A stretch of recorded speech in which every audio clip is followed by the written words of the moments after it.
Welcome to History class. I hope you all are safe at home. This presentation is for class 8. Chapter 1, topic towards modern period. We have divided this chapter into two parts. The first part of this chapter you have already learned. Before starting the second part, we can just go through the previous class. The lesson starts with modern period. Children, can you say what you understand by this term modern period? The term modern period refers to relatively recent times, isn't it? This period came to be characterized by changes such as the expansion of trade, industrialization, transport and communication, widespread literacy and large-scale migration of people in search of new occupations. The various events and changes in the modern period are studied with the help of a wide range of source materials. Do you remember what are the two sources of materials? It is primary source of materials and secondary source of materials. Next is Renaissance. What do you mean by this? Renaissance means a rebirth, isn't it? Next one is Protestant Reformation movement. It began in 1517 under the leadership of a German priest, Martin Luther, and spread most countries of Europe. I think you all understood about this first part. Today we are going to discuss about new topic. The topic is Voyages of Discovery. I repeat, the topic is Voyages of Discovery. In the 15th century, when the overland trade route to the east became blocked, Europeans began seeking alternative sea routes. The period from the 15th century to 18th century came to be known as the Age of Discovery. Lands that were previously unknown to Europeans were discovered during this period. The invention of the Mariner's compass, astrolabe, improvements in shipbuilding and cartography, map making, and the use of gunpowder made long hazard sea voyages possible. The discovery of new lands led to tremendous expansion in trade. The merchants accumulated enormous wealth and helped the rulers build powerful states. In the 17th century, trading companies such as the British East India Company came into existence. They established trading outposts in different parts of Asia, Africa and Latin America. In due course, their influence in these areas increased and these areas were converted into colonies, that is territories, over which they exercised complete political and economic control. As the merchants and other segments of the middle class grew wealthier and more influential, they desired a greater say in matters of government. They demanded that the rulers consult them and share powers with them. This led to many conflicts and revolutions. In 1688, the first political revolution occurred in England.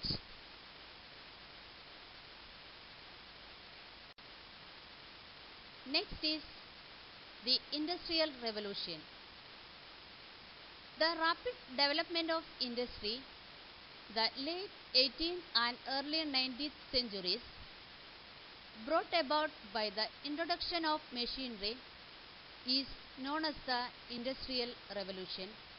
I repeat, what is Industrial Revolution? The rapid development of industry in the late 18th and early 19th centuries, brought about by the introduction of machinery, is known as the Industrial Revolution. The desire to produce more goods at low cost so as to make higher profits led to the Industrial Revolution. The Industrial Revolution began in Britain in about 1750. In the 18th century, the expansion of trade and the high demand for goods led merchants to change and improve the methods of production. Because of this, machines began to take over some of the work of men and animals in the production of goods. That is why we often say that the Industrial Revolution was the beginning of a machine age. Of course, there were many machines in use before 1750. Example, the plough, air pump, printing press and spinning wheel. But after 1750, new inventions came faster, and they were of a kind that brought more rapid changes in more people's lives. By the end of 18th century, wealthy merchants set up factories where they installed new machinery, brought raw materials and employed workers on fixed wages to make machine-made goods.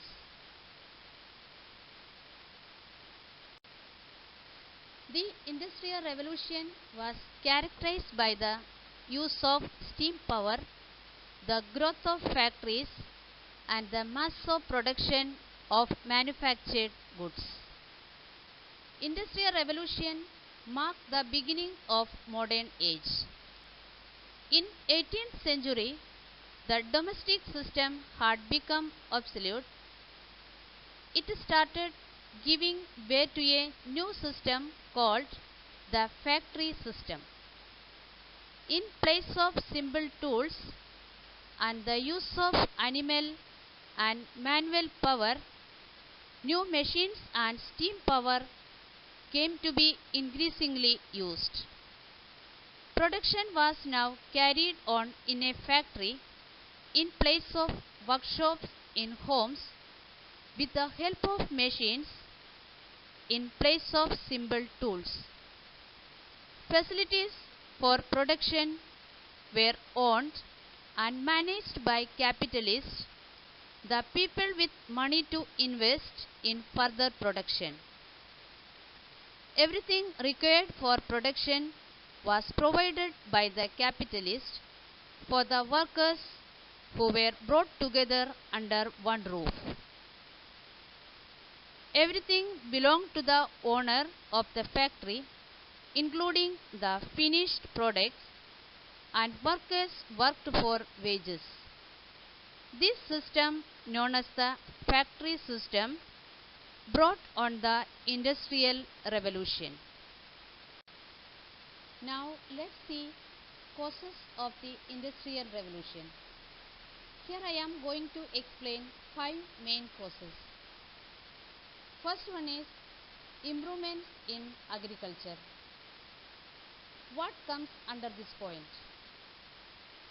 Before the Industrial Revolution, Britain saw a revolution in agriculture which created favorable conditions for the Industrial Revolution. Greater agricultural production led to surplus food and higher incomes. People had capital that could be invested for starting industry and for buying manufactured goods. The population also increased, resulting in a large pool of workers for the new and growing industries. Second, availability of mineral resources. The country had a rich supply of coal and iron, which provided the raw materials for industries. Third, technological changes. A large number of inventions made the Industrial Revolution possible. The textile industry charged ahead with inventions like John Kay's flying shuttle, James Hargreaves' spinning jenny, Richard Arkwright's water frame, Edmund Cartwright's power loom, and Eli Whitney's cotton gin.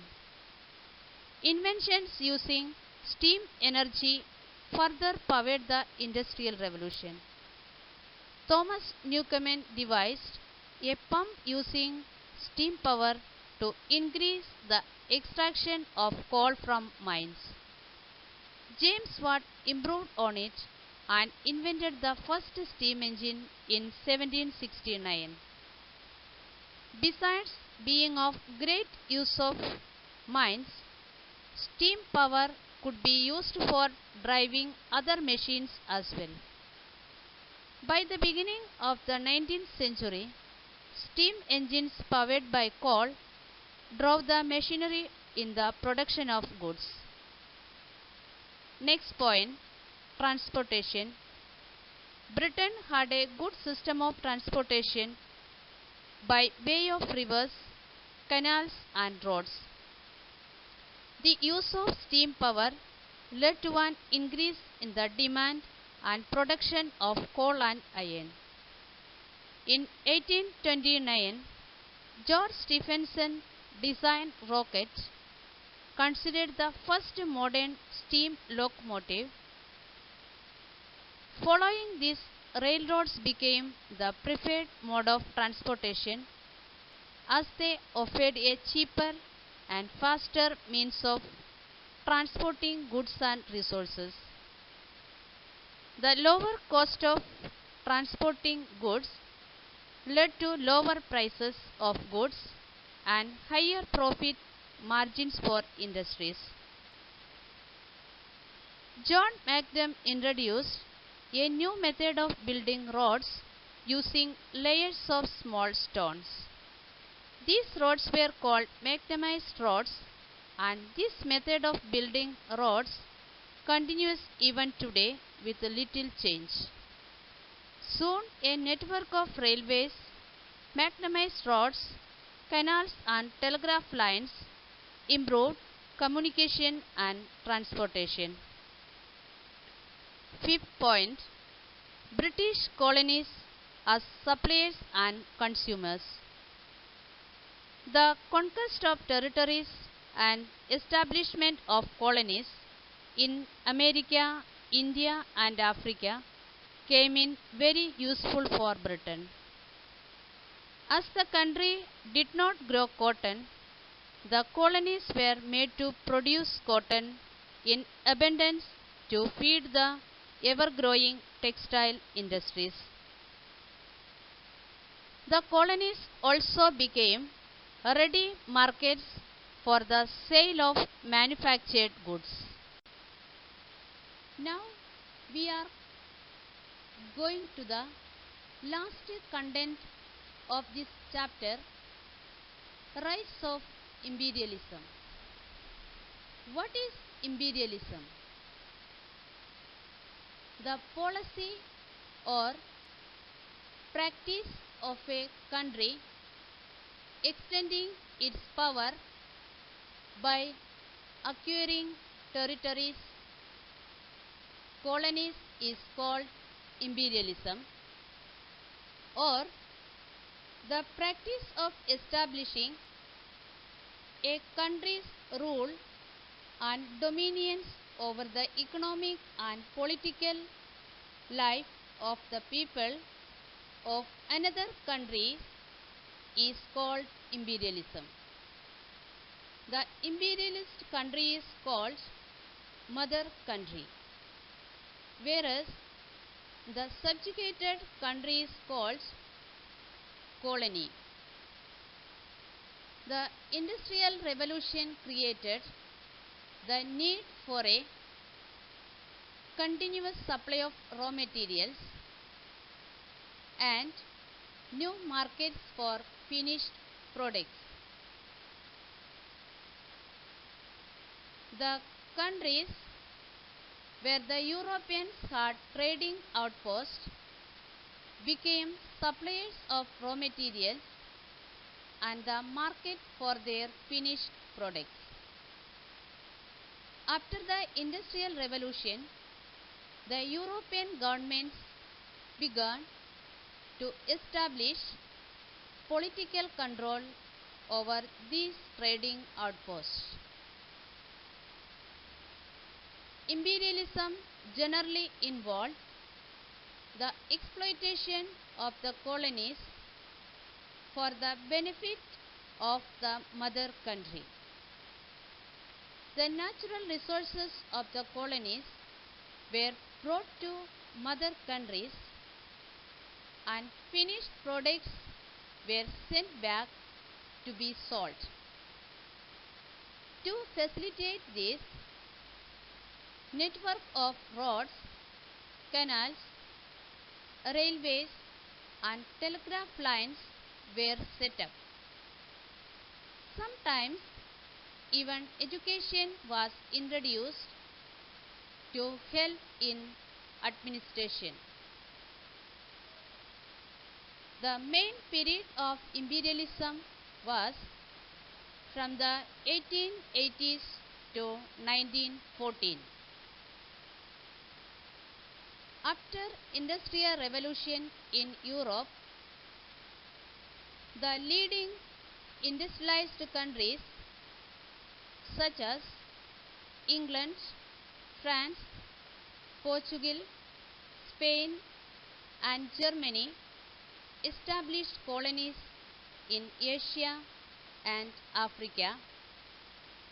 Many countries of Asia and Africa were subjugated economically and politically.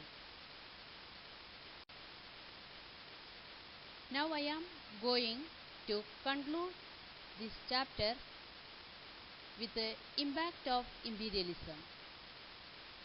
Imperialism led to the acquisition of colonies and colonial rivalries.